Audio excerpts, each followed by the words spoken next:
can turn back now or learn the stuff they don't want you to know.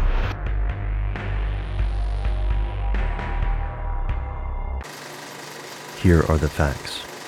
It's no secret that the U.S. conducts covert experiments and research. While the details are murky, it is common knowledge that the U.S. has several top-secret locations dedicated to the creation, testing, and analysis of the weapons of the future. These so-called black projects do not officially exist, and there is little oversight from Congress. Some research yields amazing results, such as the B-2 Spirit and hydrogen bombs. But black projects have also led to spectacular failures. For decades, conspiracy theorists have been fascinated by these projects, and their claims often capture public attention. The Philadelphia experiment is one of these alleged failures.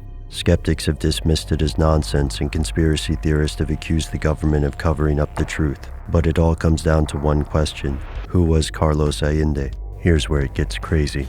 In the mid-1950s, a UFO researcher named Morris Jessup received bizarre letters from a man calling himself Carlos Allende. According to Allende, in 1943, the U.S. Navy experimented with force fields, attempting to render an entire destroyer escort invisible. He called this the Philadelphia experiment. Carlos claimed that he was aboard a merchant ship called the USS Furuseth and bound for Algeria when he watched the USS Eldridge disappear into thin air, only to reappear soon after. Allende claimed this was evidence that Albert Einstein had solved the unified field theory, and the government was using this knowledge to experiment with teleportation and invisibility. He also claimed that the Eldridge's crew suffered lasting side effects. Allegedly, one of the sailors simply vanished in a crowded bar. Jessup asked for proof. The next letter arrived from a man calling himself Carl M. Allen, claiming he would attempt to recall more details via hypnosis. At this point, any normal person would have written Carlos off as a loon, and Jessup did just that. But the plot thickened in 1957 when the Office of Naval Research contacted Mr. Jessup.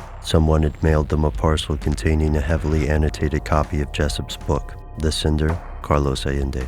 At this point, the story began to spread throughout the world of conspiracies. Over the years, it has been embellished, debunked, and revived. Skeptics such as Cecil Adams dismissed the theory, pointing out that the Navy claims it had no knowledge of the experiment. According to mainstream investigators, the U.S. may have been attempting to render ship hulls functionally invisible to torpedoes, but that's a far cry from vanishing. This hasn't stopped conspiracy theorists. Some have even claimed to be aboard the Eldridge when the experiment took place. Other skeptics note that this story essentially traces back to one person. So who exactly is he? Some theorists believe that Carlos Allende was replaced by a CIA source using the name Carl Allen. This is far from the most outlandish claim about Carlos Allende. He's also been accused of working for the government as a disinfo agent, of working for aliens, and even of being an alien himself. So where does this leave us? Was Carlos Allende a government agent, an employee of ET's, or just a garden variety lunatic?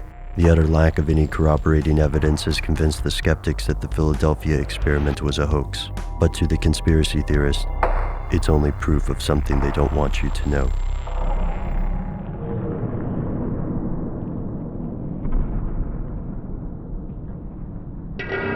A commanding officer's battle station used to be on the bridge, where he could direct and supervise gun crews and helmsmen. The modern sea battle is fought from combat information centers deep within the ship. Navy ships of the future will be propelled by electric motors.